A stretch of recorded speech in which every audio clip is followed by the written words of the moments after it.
Question क्या कह रहा है? व्हाट डज द क्वेश्चन से?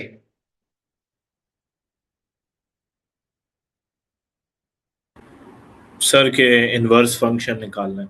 तो सही गेन, तुम्हारा साउंड का गेन बहुत ज्यादा था, मैं घबरा ही गया।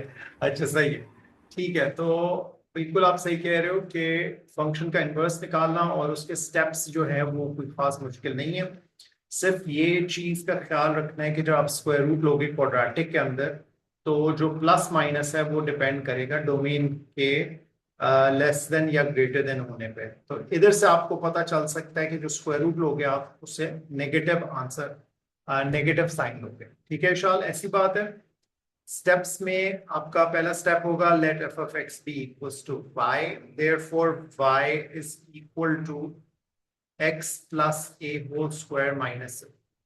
फिर आपने क्योंकि एक्स को सब्जेक्ट बनाना है तो आपने एक साइड पे लेके गए स्क्वायर रूट लिया। जब आप स्क्वायर रूट ले रहे हो दोनों साइड्स के ऊपर, ये तो स्क्वायर कैंसल हो रहा है ना, तो जो आपका माइनस साइन है वो इधर इंट्रोड्यूस होगा। स्क्वायर रूट के साथ प्लस लेना है या माइनस लेना है? देखो अब्दुल्ला, स्क्वायर और स्क्वायर रूट तो कैंसिल हो गए ना, जी सर। तो जो प्लस माइनस है वो इस साइड पे ही आना चाहिए था, प्लस या माइनस। और ये अब्दुल्ला किस बात से पता चलता है प्लस और माइनस कौन सी चीज इंफ्लुएंस करती है? वो ये डोमेन इंफ्लुएंस करती है। ठीक है, ये रिलेशनशिप है इनका। ठीक है सर। तो ये स्टेप करने के बाद आगे बहुत आसान है। आपके पास एक्स को आपने सब्जेक्ट बनाना है, या आपके पास एक्स हो गया, ए उस तरफ चला गया, minus a minus square root y plus a, x की जगह आपने लिख दिया एफ इनवर्स ऑफ एक्स, और आपके पास आ गया ए माइनस स्क्वायर रूट ऑफ, और y की जगह आपने लिख दिया x, ये हो गया x plus. This gives you the total of expression के 3 मार्क्स। कोई कंफ्यूजन नहीं है ना? Then comes the next part, state the domain for f inverse. जो f ऑफ x की रेंज है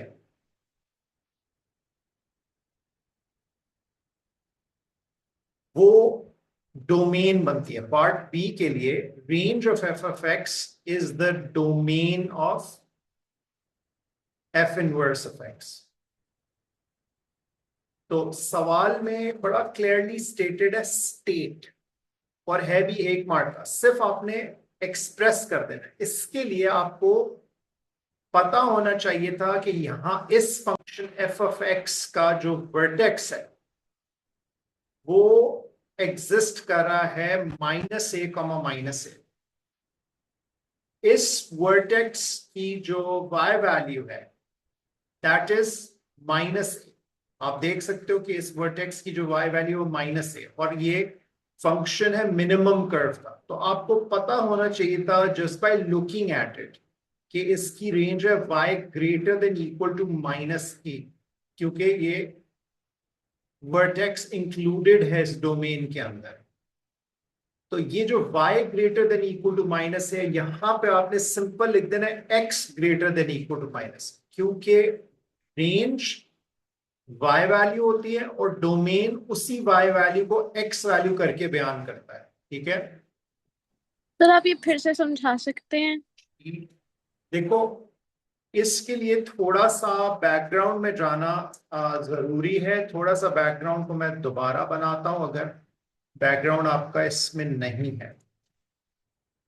विशाल, आपके पास एक क्वाड्रेटिक कर्व की 2 टाइप्स हैं। इन 2 टाइप्स में एक मिनिमम कर्व है, एक मैक्सिमम कर्व है। ये डिपेंड करता है कोएफिशिएंट ऑफ एक्स स्क्वायर के ऊपर। Coefficient of x square positive होगा या coefficient of x square negative होगा, उसकी बेस के ऊपर। दोनों केस में तुम्हारे पास ये जो वर्टेक्स है ये तुम्हारी रेंज को डिफाइन करता है। ठीक है, ऑफन टाइम्स ये रेंज को डिफाइन कर रहा है। एक में रेंज है y greater than equal to something, एक में रेंज है y less than equal to something. अब ये equal to greater than equal to, चलो एक सेंस बनती है ना, इससे बड़ा बड़ा ही होगी ना y वैल्यूज, और इससे कम कम ही होगी y वैल्यूज।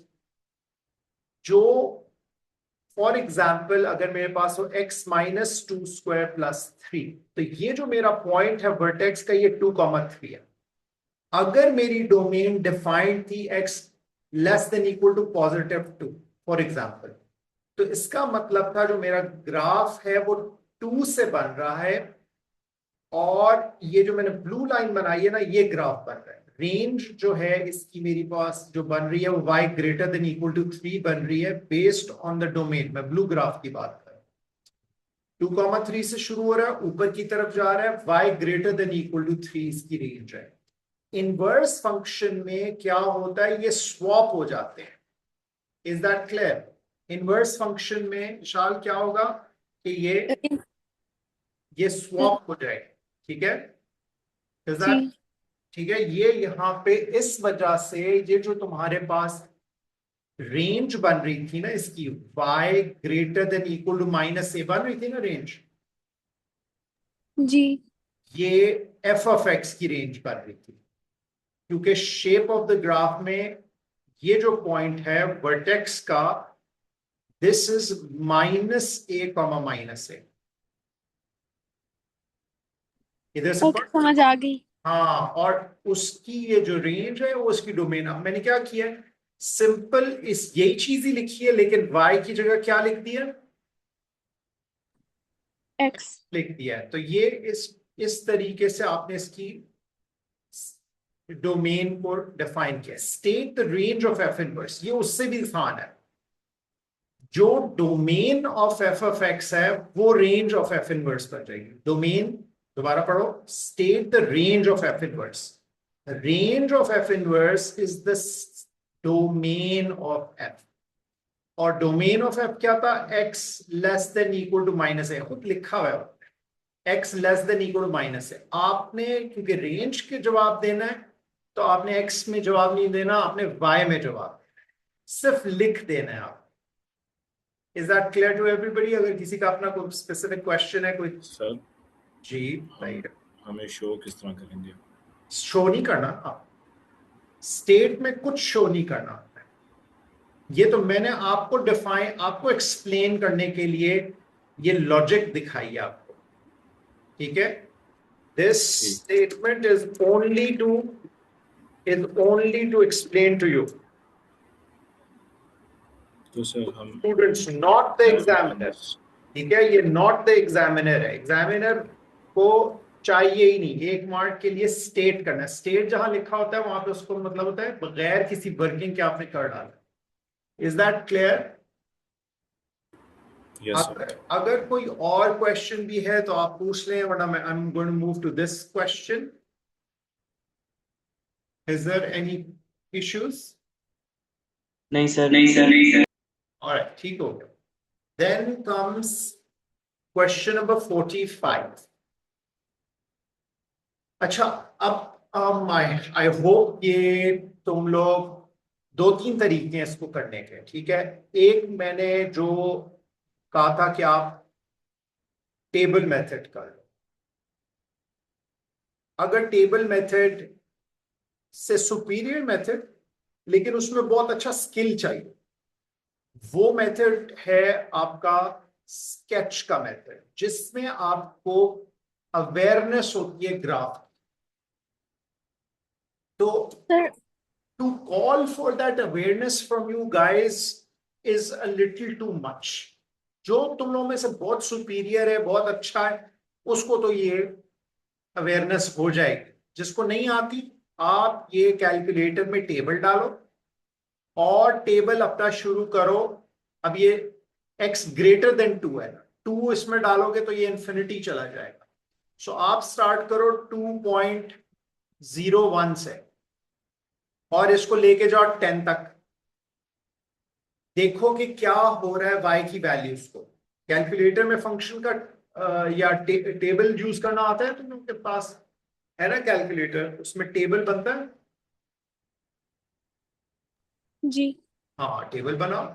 स्टार्टिंग ये जो 2.01 है ना, ये स्टार्टिंग होती है, उसको बताना पड़ता है टेबल आपने कब कहां से कहां तक बनाना है।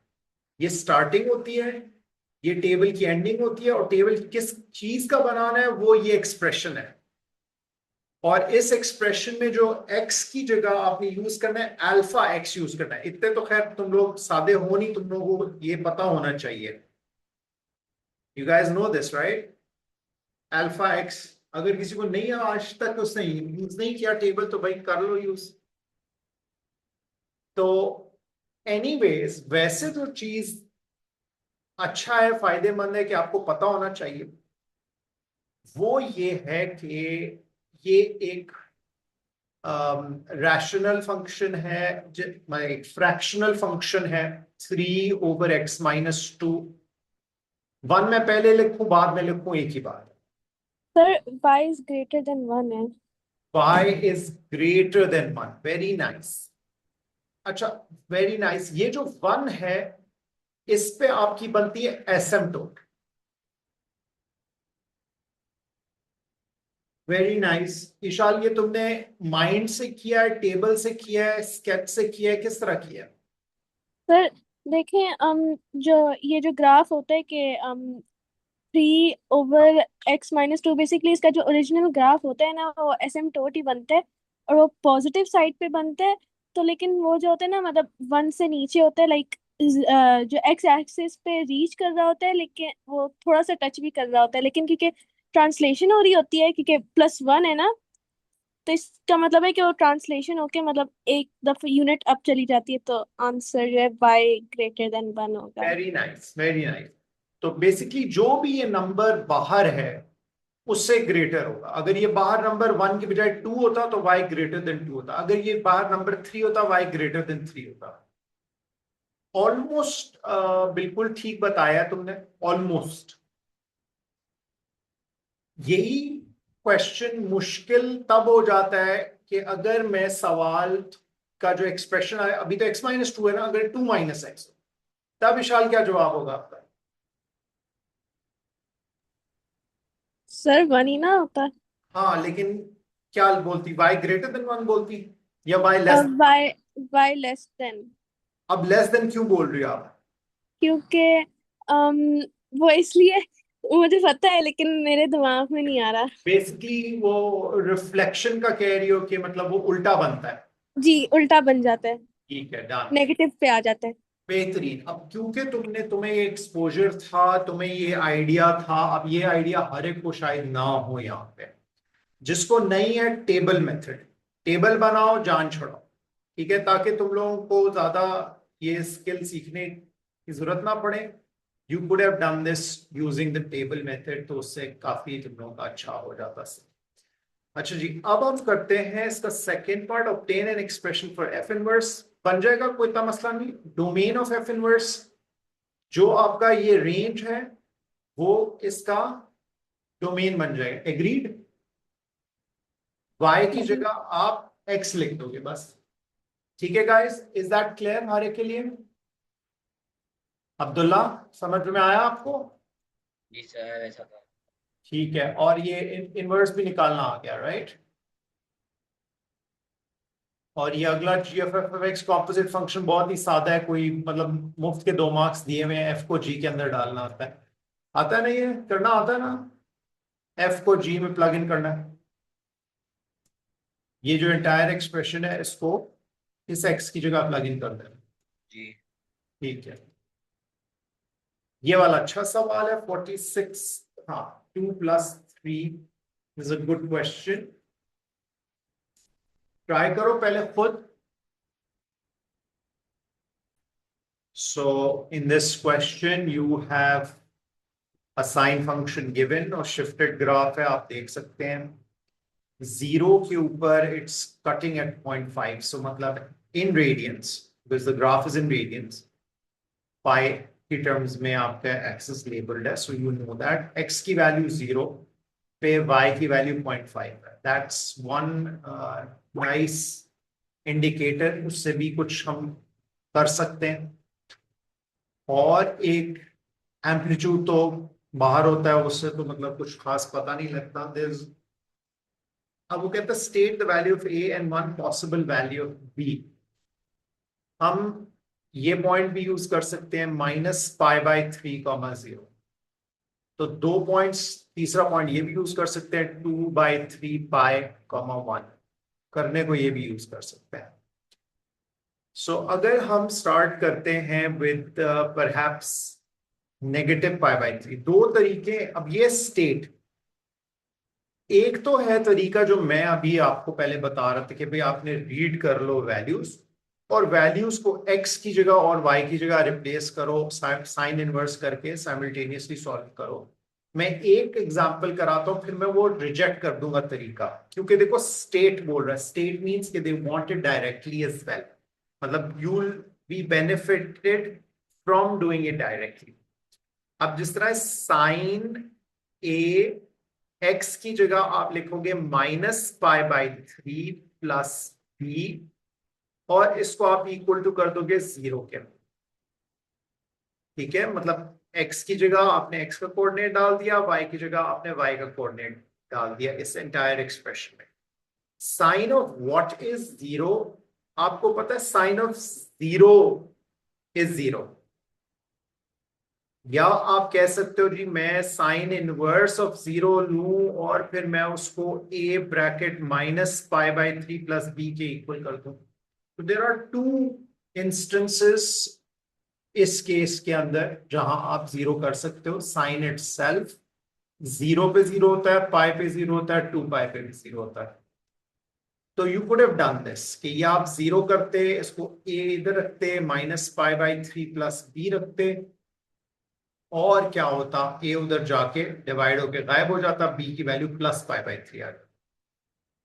So this way by plugging इन आपके पास b की वैल्यू, क्योंकि a जाके उधर डिवाइड हो रहा है, अभी क्लियर नहीं था तो अब हो जाना चाहिए, a की वैल्यू π/3 आती है।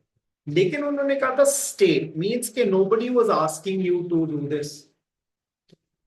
अब इसको अगर ट्रांसफॉर्मेशन के तौर पे किया जाए तो ज्यादा जल्दी कर सकते हैं आप। ax plus b, this is 2 horizontal transformations. Remember, जब 2 हॉरिजॉन्टल ट्रांसफॉर्मेशंस हो रही होती हैं तो you reverse the order of operations, yes और नो? आप क्या करते हो, रिवर्स करते हो order of operation. Order of operation क्या, ब्रैकेट फर्स्ट। तो अब आप ब्रैकेट जो है वो फर्स्ट करोगे या लास्ट करोगे? Bracket, division, multiplication, addition, subtraction. So एक है मल्टीप्लिकेशन हो रही है और एक अंदर ब्रैकेट हो रहा है। So which one should you do first, वैसे जब हम कर रहे होते हैं? Any ideas?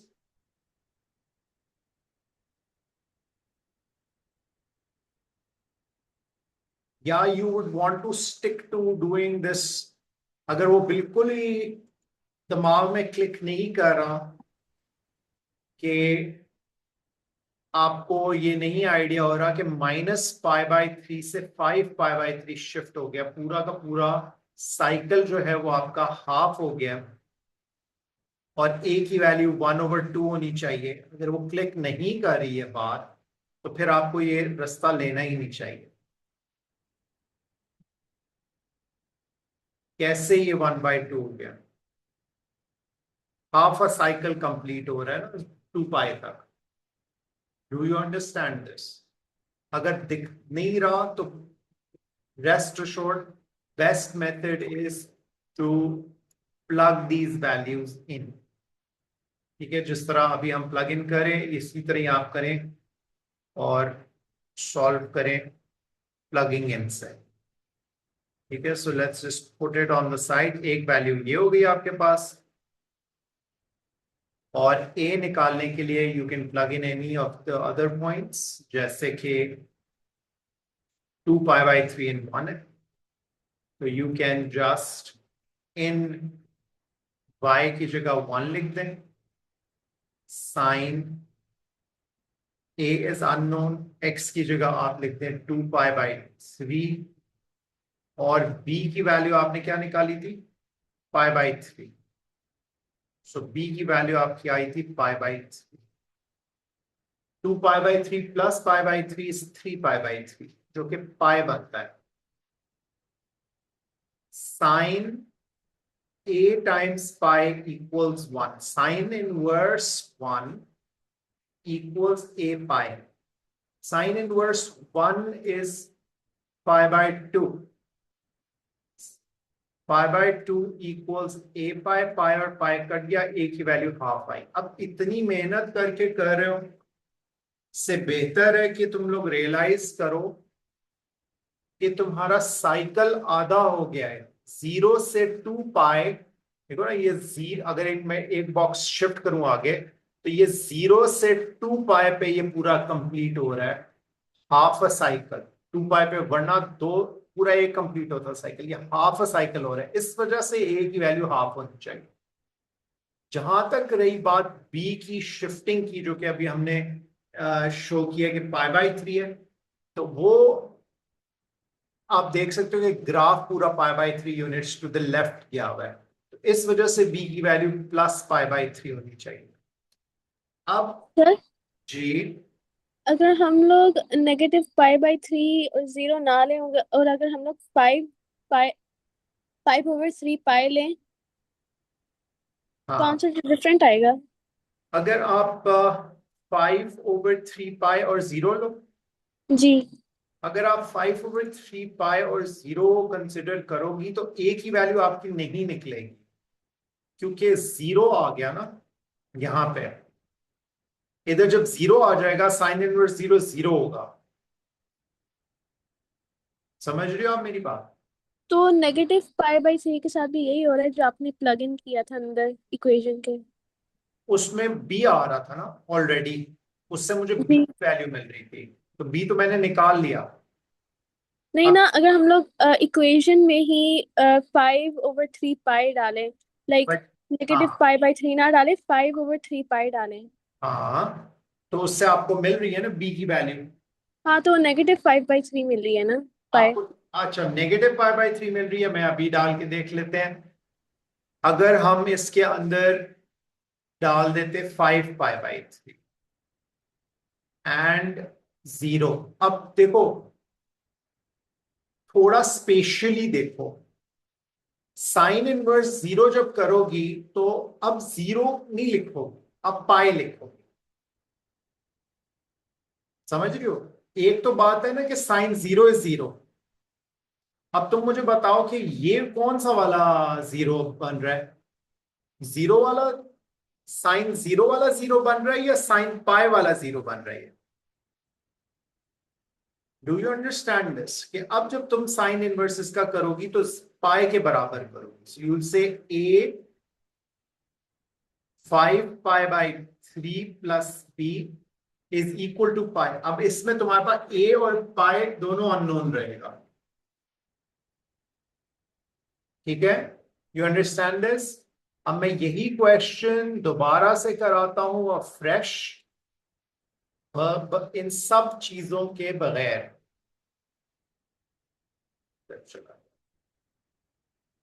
Alright, so I'll hide all these annotations and we will try doing this question again.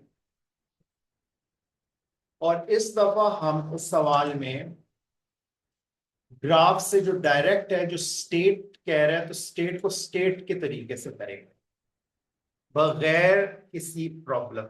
मैंने आपसे कहा था कि ये दो हॉरिजॉन्टल ट्रांसफॉर्मेशंस हैं। जब ब्रैकेट के अंदर कुछ हो रहा था फंक्शन के अंदर, तो वो दो हॉरिजॉन्टल, अंदर करो तो हॉरिजॉन्टल, बाहर करो तो वर्टिकल। जब दो हॉरिजॉन्टल ट्रांसफॉर्मेशंस होती हैं तो जो आपका ऑर्डर ऑफ ऑपरेशन होता है वो opposite normal order of operation होता है, उल्टा चलते हैं। सब्ट्रैक्शन पहले, फिर एडिशन, फिर मल्टीप्लिकेशन। अब देखो, अब आप इस सारे को देखो तो मल्टीप्लिकेशन आपकी पहले हुई। Do you understand this? मतलब आपने मल्टीप्लिकेशन पहले करनी, ए को आपने, ए का रोल पहले डिफाइन करना है। ए का रोल डिफाइन करने के लिए सबसे पहले चीज जो आपने देखनी है, नंबर ऑफ साइकिल्स पहले देखना है। शिफ्ट नहीं देखना आपने पहले। Do you understand this? Shift बाद में हुआ है, पहले नंबर ऑफ साइकिल्स चेंज हुए हैं। मींस इस बात से मतलब क्या है? इस बात से मतलब यह है कि अगर आपका साइन कर्व ये था, सादा साइन कर्व 0 पाई 2 पाई, इसमें सबसे पहली चीज जो चेंज हुई है वो हुई है नंबर ऑफ साइकिल्स। अगर हम कहते हैं साइन 1/2x, तो इससे क्या होता है कि आपके पास जो साइकिल है ये, this is the cycle that happens के हाफ अ साइकिल बनता है 0 से 2 pi, this is half a cycle. उसके बाद once you have achieved half a cycle, उसके बाद द ग्राफ है, फिर अंदर वाली चीज देखते हो, ब्रैकेट वाली चीज। मल्टीप्लिकेशन को पहले कंसिडर किया, फिर आपने इसको देखना, अच्छा हाँ अब ये कितना शिफ्ट हुआ है, प्लस बी है तो it has shifted to the left by how many units, pi by 3 units. That is why आप यहां पे डायरेक्टली लिख सकते हो a is half, b is pi by 3, positive pi by 3, क्योंकि ऐड हो रहा है तो वो लेफ्ट पे जाएगा। Do you understand this? ये डायरेक्ट करना ज्यादा बेहतर है as compare to the long story. ठीक है? Is that clear? जी। Okay, then let's come towards the next question, which is this part. Another curve with equation f of x has a single stationary point p comma q. तो ये आपका sign था, ये another curve है। इसने कुछ नहीं बोला कि आपने इसको इससे लिंक करना है, नहीं, ऐसी कोई बात नहीं की है। इसने कहा another curve, don't start thinking about this curve. एम ही एक अनदर कर्व की बात कर रहा है, एक स्टेशनरी पॉइंट है p comma q। The curve is transform to this curve, ये बन रहा है। Find the transform curve. हाँ, अब इतना कोरिलेशन ये है कि चलो थोड़ा बहुत आप देखोगे, this -3 is a vertical transformation. Whatever's inside, there are two things happening inside, there are two horizontal transformations. जब vertical और horizontal दोनों transformation एक साथ आ जाएं क्वेश्चन में, तो order does not matter। या आप दोनों horizontal को पहले डील कर दो, फिर आप वर्टिकल के ऊपर आ जाओ, या आप पहले वर्टिकल को डील करो फिर हॉरिजॉन्टल को डील करो। हॉरिजॉन्टल के अंदर ऑर्डर ऑपोजिट नॉर्मल और ऑर्डर ऑफ ऑपरेशन होगा। तो अगर आप पहले हॉरिजॉन्टल ट्रांसफॉर्मेशन करना चाहोगे तो अभी जैसे पहले डिस्कस किया है कि opposite normal order of operation करेंगे, तो जो ब्रैकेट है उसको पहले नहीं सॉल्व करेंगे, 1/4 को पहले कंसिडर करेंगे। 1/4 हॉरिजॉन्टल में x चेंज ओवर होता है, y नहीं चेंज ओवर होता। हॉरिजॉन्टल ट्रांसफॉर्मेशन का मतलब होता है राइट लेफ्ट, ठीक है, ऊपर नीचे नहीं, राइट लेफ्ट। सो x चेंज ओवर होता है, तो p की वैल्यू, अब जब ये 1/4 से मल्टीप्लाई हो रहा है, तो रिमेंबर व्हाट वी सेड, इस f ऑफ ax जब होता है, देन a1 क्या स्ट्रेच फैक्टर क्या होता है, 1/a, means every x value gets multiplied by 1/a। अभी x के साथ 1/4 है, so the stretch factor is 4, the p becomes a 4p। is that clear? पहले स्टेप में the p will become a 4p because of the 1/4 stretch factor reciprocal होता है, तो वो क्योंकि 1/4 है उसको फ्लिप करोगे वो 4 बनेगा, और x को चेंज करेगा 4p। +8 with in the bracket हो रहा है, +8 का मतलब है कि the graph will have the whole graph goes to the left.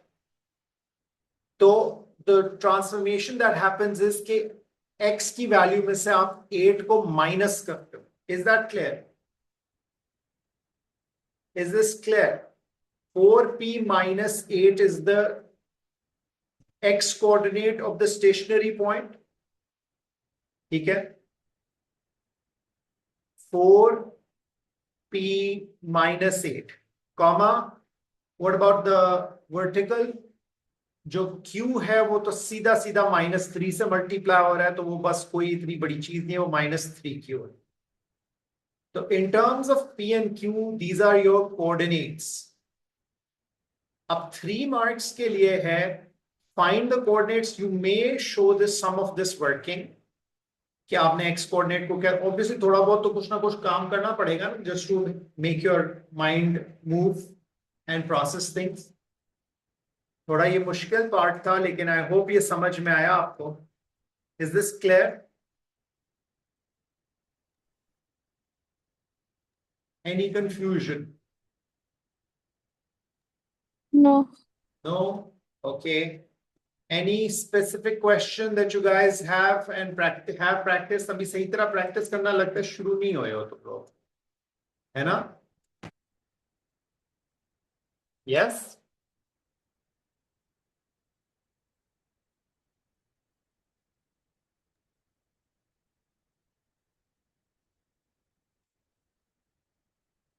Ji guys बताइएगा।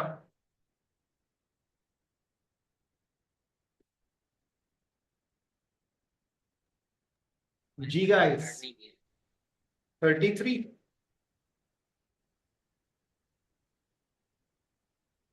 को क्वेश्चन बोला या ऐसी तो कम आ रहा है? 43 सर जो से भी हो बस करवा दें, जो मुश्किल हो। सारी मुश्किल है ये एंड वाले। बस इनमें से कोई एक करा दो। 2 + 2 ये 2 + 3 + 1 + 3, ये तो इतना मुश्किल नहीं है, ये भी इतना मुश्किल नहीं है।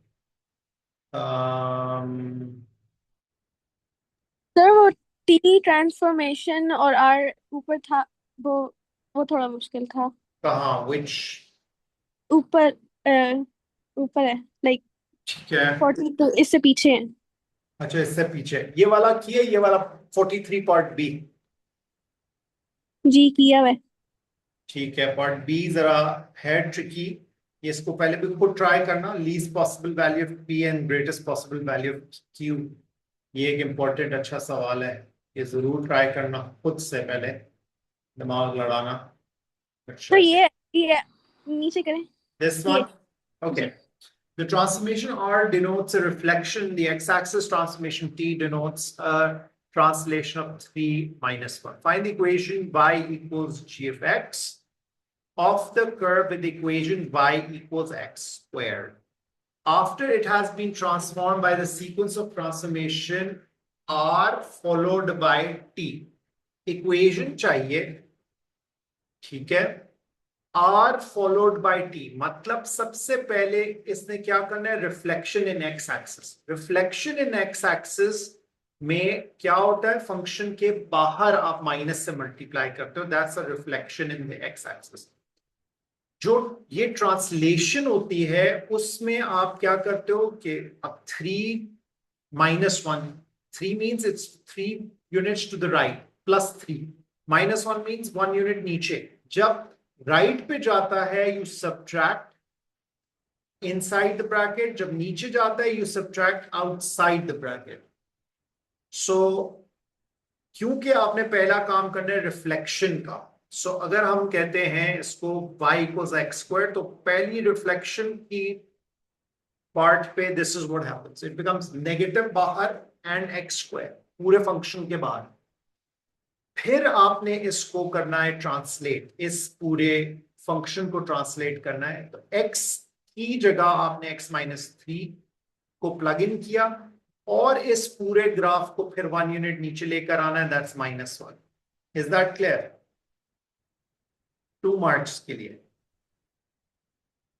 अगर क्लियर नहीं है तो I just repeat this again. f of x की वैल्यू x² दी हुई है, -f of x अगर आप करते हो तो आपके पास -x² बनता है। इस वजह से ये हमने पहली एक्टिविटी ये की थी।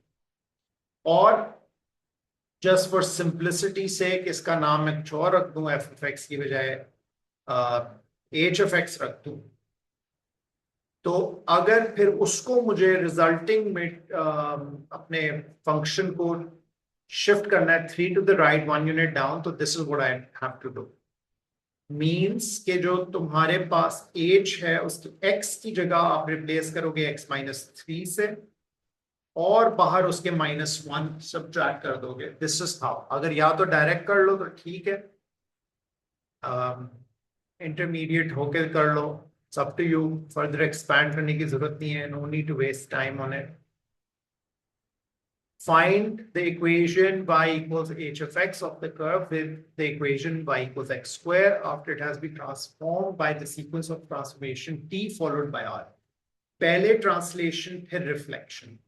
अगर आप पहले ट्रांसलेट करोगे according to the translation that we have talked about, तो this is going to be the translation followed by reflection.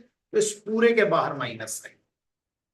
Sequence change करने से आउटकम्स फर्क हो गई, they are different, they're not the same. I repeat, अगर आप इसको पहले ट्रांसलेट करते तो you would have moved it to the left, right and then down according to the matrix -3, vector 3 and -1, and then you reflected it, means the whole new curve gets reflected, उस पूरे curve के बाहर minus sign होगा। Is that clear?